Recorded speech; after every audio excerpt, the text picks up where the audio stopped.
It's World Mental Health Day. Exactly. It's exactly the same like आप अपनी जिस्मानी सेहत का जिस तरह ख्याल रखते हैं, तो इस दिन को दिमाग की सेहत से मुंसलिक किया गया है। बहुत तो जरूरी टेंशन, है। डिप्रेशन और इसके अलावा कौन कौन सी बीमारियां हैं मेंटल हेल्थ की, बिल्कुल। इस सब पर हम बात करेंगे डिटेल से। हमारे साथ स्टूडियोज में गेस्ट मौजूद हैं, उनका तारुफ करवा देता हूँ।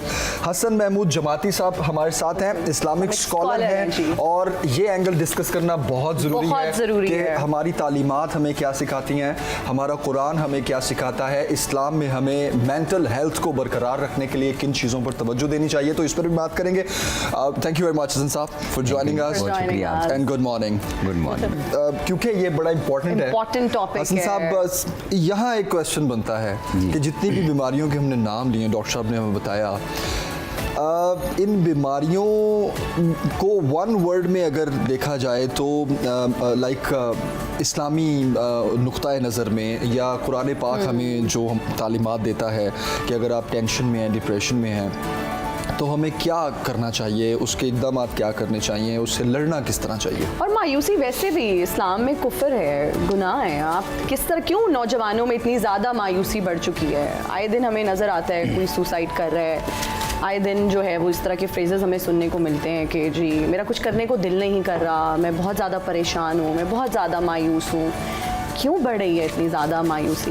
बिस्मिल्लाहिर्रहमानिर्रहीम। सबसे पहले तो जी आपको मुबारकबाद के एक इंतहाई इम्पोर्टेंट जो हम ये आज का जो डे है इस हवाले से, और बहुत ही अहम इशू है, इसको इसी तरह डिस्कस होना चाहिए, और बिलखुसूस फिर जो हमारे एक्सपर्ट्स हैं इनकी ओपिनियंस और इनको कंसल्ट करते रहना चाहिए इस हवाले से। इस हवाले से जो चंद चीज़ें डॉक्टर साहब ने इरशाद फरमाई हैं, मैं इसी को लेके इस्लामिक पर्सपेक्टिव में चंद चीज़ें अर्ज़ कर देता हूँ। जैसे सर ने फरमाया कि जो आज का जो हमारा दौर है, और एक मशीनी दौड़ के अंदर हम भाग रहे हैं और एक रेस में लगे हुए हैं, इसको एक हदीस पाक के अंदर जो अल्लाह रब्बुल इज़्ज़त ने फरमाया, बल्कि मैं उससे पहले एक और चीज़ अर्ज़ करूँ, जो आपने कहा कि कुरान मजीद ने इसको कैसे डिस्कस किया और हदीस मुबारका में इसके ऊपर क्या है। तो कुरान मजीद में बेसिकली जो आप देखें मुख्तलिफ़ अल्फाज जो हैं वो दिमाग के लिए, अक्ल के लिए इस्तेमाल हुए हैं। उसमें अक्ल का लफ्ज़ भी इस्तेमाल हुआ है, जहाँ पे बार बार याक़िलून और ताक़िलून का लफ्ज़ आया है, और फिर इसी तरह सोच और फ़िक्र के लिए तदब्बुर का लफ्ज़ भी आया है, तफक्कुर का लफ्ज़ भी आया है, तफक्करून के लफ्ज़ हैं। तो ये फ़िक्र, तदब्बुर, गौर व फ़िक्र, ये सारी दिमाग से रेलिवेंट चीज़ें हैं। फिर इसी के साथ साथ एक वर्ड इस्तेमाल हुआ है कुरान मजीद के अंदर, उलिल अलबाब का, कि जो इन चीज़ों को देखे और फिर उनको समझ कर अपने अंदर उतार ले। अब ये वर्ड्स क्यों आए हैं कुरान मजीद के अंदर, ये बड़ी इंपॉर्टेंट बात है कि अल्लाह रब्बुल इज़्ज़त बार बार कह रहा है कि दुनिया में घूमो फिरो और इस दुनिया को देखो, इसमें गौर व फ़िक्र करो। तो ये जो आपने बात की कि जो डिप्रेशंस हैं, एंग्जाइटीज़ हैं, ये बेसिकली कि आप अपने आप को लेट डाउन ना करें, ये सबसे बड़ी चीज़ है। कि जहाँ पे हम, जो अभी डॉक्टर साहब ने कहा कि हम एक रेस के अंदर हैं और अपने से ऊपर वाले को देख रहे होते हैं, हदीस पाक में फरमाया गया कि तुम अपने से ऊपर वाले को ना देखो, अपने से नीचे वाले को देखो। और फिर जो कुरान मजीद ने इसका जो क्योर बताया है वो शुक्र है। ये बहुत बड़ी चीज़ है कि जो हमारे पास है हम उसको, उसकी कदर नहीं कर रहे होते, कि हमारे पास कर रहे होते हैं एक्चुअली, और फिर हमें अंदाज़ा नहीं होता कि हम कितने ज़्यादा ब्लेस्ड हैं, कितने ज़्यादा ब्लेस्ड हैं। हमें अल्लाह रब्बुल इज़्ज़त ने कितनी चीज़ों से नवाज रखा है। हमें अपनी जो सेल्फ़ अवेयरनेस है अपने हवाले से, हम बेसिकली वो सेल्फ़ अवेयरनेस ना होने की वजह से दूसरे लोगों की तरफ देख रहे होते हैं, और अपने आप को ना देखने की वजह से ये इन चीज़ों के अंदर हम उलझते चले जाते हैं।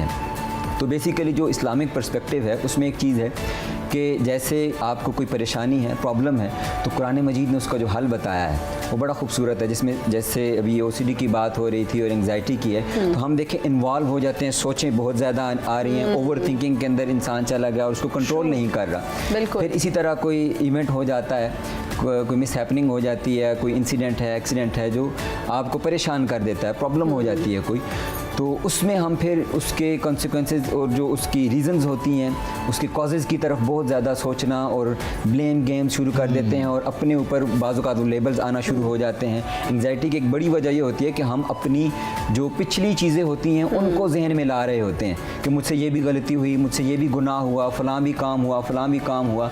अब देखें इसको कुरान मजीद ने इसका हल क्या बताया। बिस्मिल्लाहिर्रहमानिर्रहीम, इस्तईनु बिस्सब्र वस्सलाह। कि अल्लाह से मदद तलब करो नमाज के ज़रिए और सब्र के ज़रिए। यानी ये जो आपकी हैपनिंग हो गई है, प्रॉब्लम डेवलप हो गई है, इसके ऊपर सबसे पहला काम जो करने वाला है वो सब्र है। सब्र है, जो हम भी क्या हालात हैं उसमें जो भी सब्र हालात करना चाहिए एक्चुअली, और सब्र को भी हमें समझने की ज़रूरत है। हम करते क्या है, मैं एक छोटी मिसाल अगर आपको दूं, घर के अंदर एक छोटा सा बच्चा है, उससे अगर गिलास छूट जाए, वो नीचे गिरता है, हम फौरन लपक के उसकी तरफ जाएंगे और उसको डांटने की कोशिश करते हैं, या ऊंचा बोलते हैं, झिड़क देते हैं फौरन किसी को, और कुछ भी हमारे सामने इस तरह का हो जाए, ये बहुत ज़्यादा मेंटली तौर पर डिप्रेस करती हैं चीज़ें, और बच्चों के अंदर फिर एंग्जाइटी इन्हीं की चीज़ों की वजह से बढ़ना शुरू हो जाती है। कुरान क्या कह रहा है, ये सब्र का माना ये है कि जो भी इवेंट आपके सामने हुआ है, just wait for a moment, control yourself, फौरन रिएक्ट नहीं ना करें। हम जो ये सडन रिएक्शंस हैं हमारे, उसको कह रहा है कि वो, और ओवर थिंकिंग के लिए क्या कहा कि नमाज इस्ताईनु बिस्सब्र वस्सलाह, कि आप पहले ये जो आपके ऊपर जो अटैक हो रहा है इसको कंट्रोल करें, सब्र करें, और फिर नमाज में जाएं। नमाज में क्या है कि आप जब अल्लाह की तरफ मुड़ रहे हैं, रुजू कर रहे हैं, और फिर उसके अंदर क्या है, दुआ, कि आप अल्लाह से मांग रहे हैं। ये जो एक इशू है इसका बहुत बड़ा, कि हम लोगों से अपने प्रॉब्लम्स शेयर नहीं कर पा रहे होते, और वो अपने ही अंदर हमारी जो सोचें डेवलप हो रही होती हैं और हमें उनके हल और मसाइल की समझ नहीं आ रही होती, वो बेसिकली अल्लाह कह रहा है कि वो मेरे साथ डिस्कस करें। बहुत खूबसूरत बात की जमाती साहब आपने, सब्र, नमाज, दुआ और दुआ। दुआ। एक ब्रेक लेते हैं, ब्रेक जल्दी लेते हैं से जी। ब्रेक के बाद वापस आते हैं, यहीं से कंटिन्यू करें। डॉक्टर साहब जिस तरह बात कर रहे थे हसन साहब मेडिकेशन की, तो नॉर्मली हमारी सोसाइटी में देखा जाता है कि दम करना, दम दरूद जो है वो एक मेडिकेशन है। तो डज इट वर्क? ये बिल्कुल एक तरीक़ाकार है, हमारी सोसाइटी के अंदर राइज है, बट मैं इसको एक और पर्सपेक्टिव और एक और एंगल में डिस्कस करना चाहूँगा, और बिल्कुल बल्कि उससे पहले एक दो चीज़ें जो डॉक्टर साहब ने कही हैं, मैं चाहूँगा कि उसके ऊपर हम इस्लामिक पर्सपेक्टिव अगर ऐड कर दें। यहाँ पर मैं जमाती साहब एक और भी सवाल पूछना चाहूँगी, गाँव में, दही इलाकों में, इसके साथ ही आप इसका भी जवाब दे दीजिएगा कि ये परसेप्शन होता है, डिप्रेशन तो वहाँ माना ही नहीं जाता जमील, वहाँ पर डिप्रेशन एग्जिस्ट ही नहीं करता, जिन है इस पे चुड़ैल का साया है, और फिर उसको प्रॉपर जो जाली पीर हैं, जो जाली आमिल बाबा बने हुए हैं, उनके पास लेकर जाते हैं और जी इसके जिन निकाल दें, इसकी चुड़ैल का साया है। क्या आपका टेक है, किस तरह से डिफरेंशिएट किया जाए, और गांव में चूँकि इस हवाले से बिल्कुल अवेयरनेस नहीं है, किस तरह से अवेयरनेस क्रिएट की जाए इस तरह के इलाकों में? मैं अर्ज़ करता हूँ, ये दोनों चीज़ें बड़ी इंपॉर्टेंट है। एक चीज़ जो सर ने फरमाई, डॉक्टर साहब ने फरमाई, कि हम खुशी में भी एक एक्सट्रीम पे चले जाते हैं, और इसी तरह जो परेशानी है गम है उसमें भी एक एक्सट्रीम पे जाते हैं। अब देखें, इस्लाम इस पे कहता है कि जो भी मामलात हैं उसमें ला तुसरिफू, हद से ना बढ़ो, और वो कहते हैं तवाज़ुन, बैलेंस में रहें आप, ये इस्लाम का। और फिर हुज़ूर ने फरमाया कि जो खैर है वो म्याना रवी के अंदर है, याक़ूब इस्लाम की हदीस मुबारक है कि खैर म्याना रवी के अंदर है, यानी वो बैलेंस्ड लाइफ के अंदर है। आप किसी भी तरह, जैसे सर फरमा रहे थे कि एक्सट्रीम पे जाएंगे तो वो हर्ट करेगी और वो प्रॉब्लम क्रिएट करेगी। फिर जैसे उन्होंने फरमाया कि आप बच्चों को जिम्मेदारियाँ दें, इन्वॉल्व करें।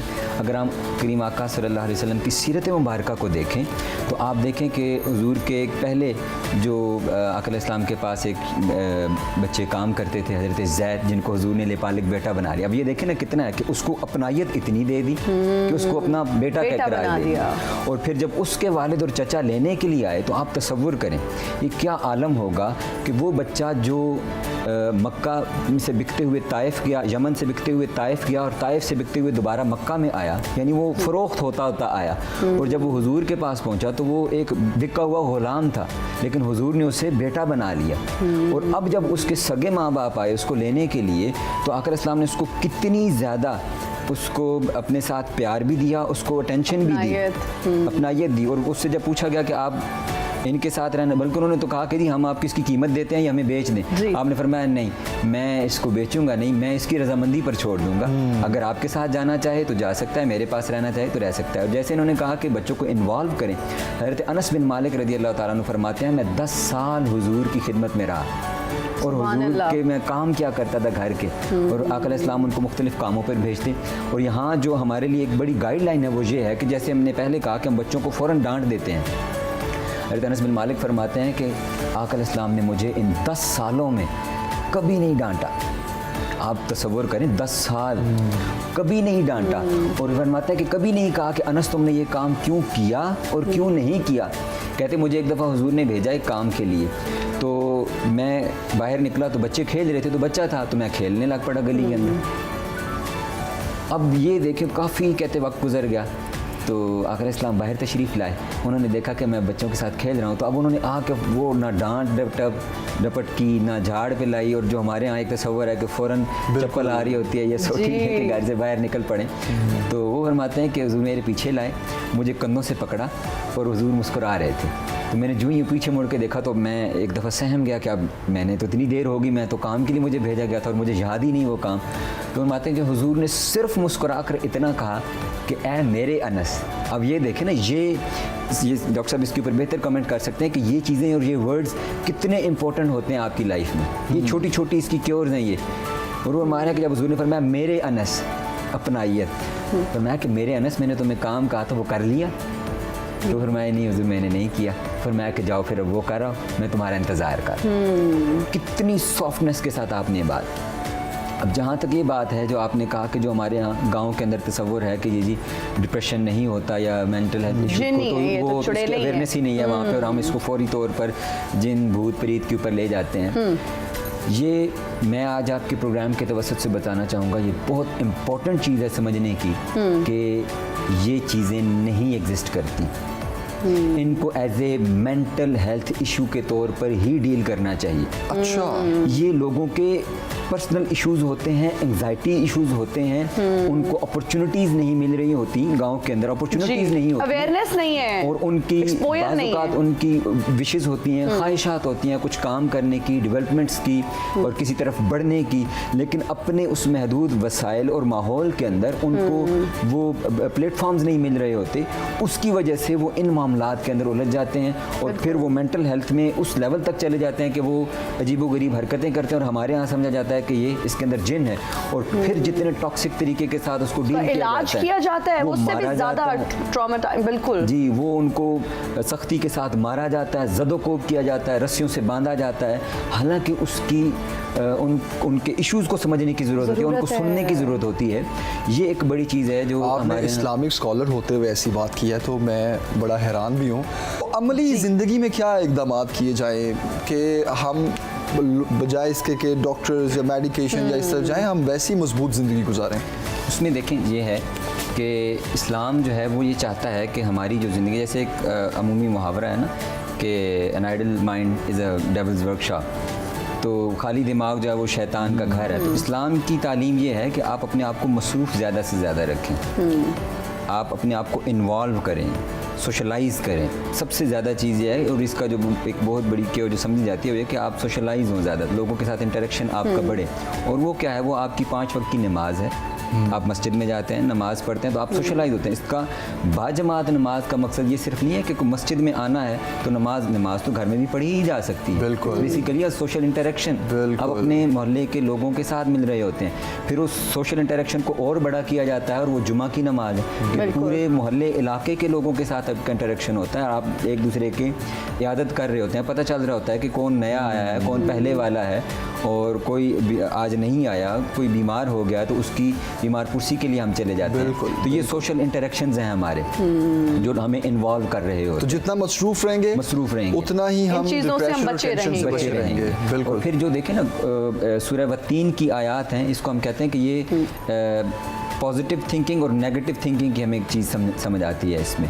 और वो क्या है कि पहले कहा कि हमने इंसान को, जो हम आयत मुबारक को तो पढ़ते हैं कि लक़द ख़लक़नल इंसान फ़ी अहसन तक़वीम, हमने इंसान को सबसे खूबसूरत शक्ल में पैदा किया, फिर मैं सुम्मा रददनाहु अस्फ़ल साफ़िलीन। ये नेगेटिव अप्रोच, नेगेटिव थिंकिंग हमें पस्ती की तरफ ले जाती है। और फिर फरमाया इल्लल्लज़ीना आमनू व अमिलुस सालिहात, अगर आप नेक अमल करो ईमान के साथ तो ये आपको क्या करेगा, ये पॉजिटिव अप्रोच है।